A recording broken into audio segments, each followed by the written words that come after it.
humans not always been driven by a thirst for knowledge? Milestones in the history of knowledge evolution show this, and their interrelationships indicate that knowledge accumulation is a complex process. This diagram shows some interconnections regarding certain attributes and subjects in the development of knowledge. From the oral transmission of information to the printing of books, a lot of time passed, and from there the growth of information increased rapidly until today. The big data age is leading to a similar information expansion, but with once again entirely different dimensions. Digitization affects all areas of life. The quantity and quality of accessible digital data is growing exponentially.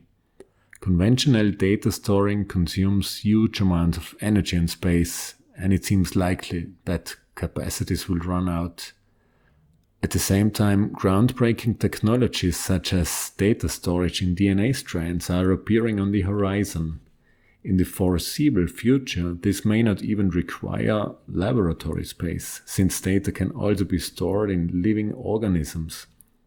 What could be more obvious than to conceive of knowledge ecology as a landscape in the open air?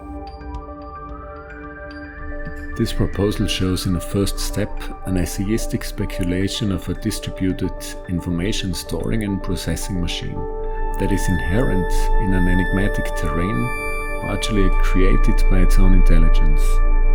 In a further step, the sampled results are tested and applied on a specific site.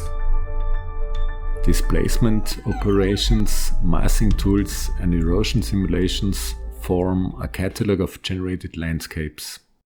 These landscapes are being evaluated with tools like further scaling or reframing by interpretation.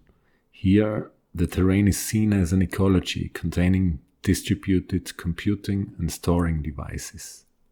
All in all, a machinic intelligent landscape emerges, but concealed in the initial source code of the system, there is a gate implemented that represents the unconscious of this machine.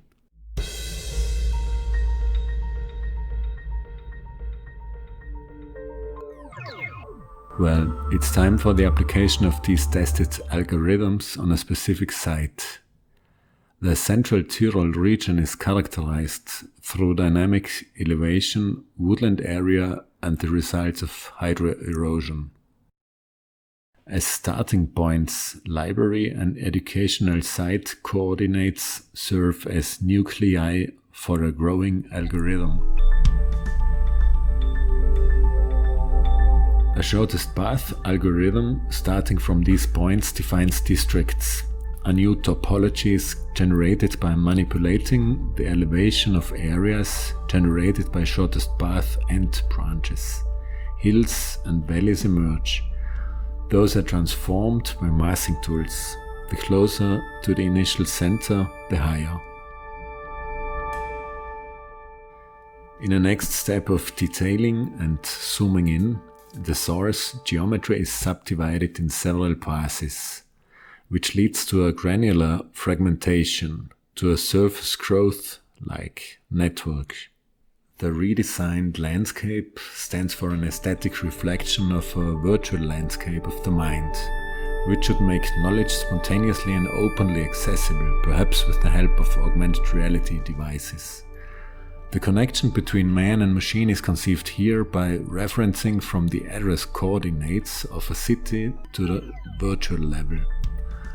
Thus, on the basis of aesthetic manifestations, an understanding of future needs and possibilities in connection with acquisition and transfer of knowledge becomes visible and emphasizes the importance to make knowledge and its acquirement accessible to all people, both informally and spatially. Editing and control of knowledge needs many participants as well as culture and spaces of discourse. Some of these spaces might be virtual in nature.